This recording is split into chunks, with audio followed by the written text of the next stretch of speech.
বিশ্ব হিন্দু পরিষদ পশ্চিম কাছাড় জেলা কমিটির উদ্যোগে অযোধ্যার রামলালা দর্শনে যাওয়া ভক্তদের আশীষ বচন প্রদান করা হলো কালাইনে। বুধবার কালাইন বাজার কালীবাড়িতে আয়োজিত হয় বিশ্ব হিন্দু পরিষদ সংক্ষেপে ভিএইচপি পশ্চিম কাছাড় জেলা কমিটির উদ্যোগে এবং জেলা সভাপতি পরেশ চন্দ্রপালের পৌরোহিত্যে এক সভায় উপস্থিত ছিলেন সহ সভাপতি দুজন যথাক্রমে জিতেন্দ্র চন্দ্র দাস ও বিধুভূষণ দেব, দক্ষিণ পূর্ব প্রান্ত প্রচার ও প্রসার প্রমুখ সৌমিন্দ্র পাল, এছাড়াও আরএসএস পশ্চিম কাছাড় জেলা প্রচারক সন্দীপ কর ও জেলা সম্পর্ক প্রমুখ অমল দাস সহ অন্যরা উপস্থিত ছিলেন।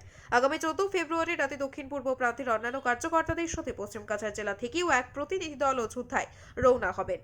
এ নিয়ে সভায় বিস্তারিত আলোচনা করেন জেলা সভাপতি পরেশ চন্দ্র পাল সহ অন্যরাও। সভা শেষে আশীষ বচন প্রদান করেন বাজার কালী মন্দিরের পুরোহিত নিরুপম চক্রবর্তী। ব্যুরো রিপোর্ট, আজকের বরাক। আমরা এটা সৌভাগ্য যে আমরা জন্মে দেখিয়া রামলালার একটা প্রতিষ্ঠিত মন্দির, রামলালা যে মন্দির আগে বাবরে ধ্বংস করে দিয়েছিল, এই ধ্বংস মন্দিরকে আমরা পুনরুদ্ধার করিয়া আমরা রামলালার প্রতিষ্ঠা করতে পারছি এবং আমরা সচক্ষে এটা দর্শন করি। এটা আমরা জন্মান্তরের অবশ্যই ফল। আমরা আগে লাগিয়া সুকর্ম করছি লাগিয়া এটা আমরা স্বীকৃতির ফলে এটা আমরা মাইন্ড আছে।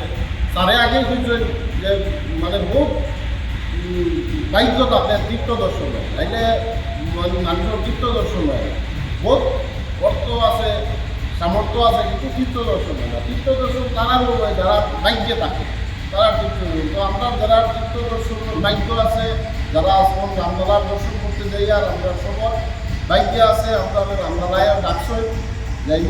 তো আমার শুভকামনা সবর লগে থাকলো, সবে আমার আশীর্বাদ থাকলো, তবে সুন্দরভাবে যাইও, সতর্কতা থাকিও, সবে নিজের মোবাইল অন্য করে অপরিচিত ব্যক্তির কাছে দিও না, যে ইয়া হইতে পারে কোনো সময় যে আমার মোবাইলটা নষ্ট হয়ে গেছে, আপনার মোবাইলটা দিই, একটা ফোন করি, বলে না ভাই তোমার ফোন করতাই আমি টিকা বাড়াইয়া দিই নাম্বার।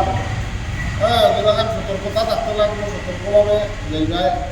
আর সবার প্রতি আমার আশীর্বাদ থাকলো, মা কালীর আশীর্বাদ থাকলো, মা কালীর আশীর্বাদ নিয়ে সবাই তীর্থ দর্শনে যাও। আপনারা দেখছেন আজকের Barak, a house of Adrija digital media.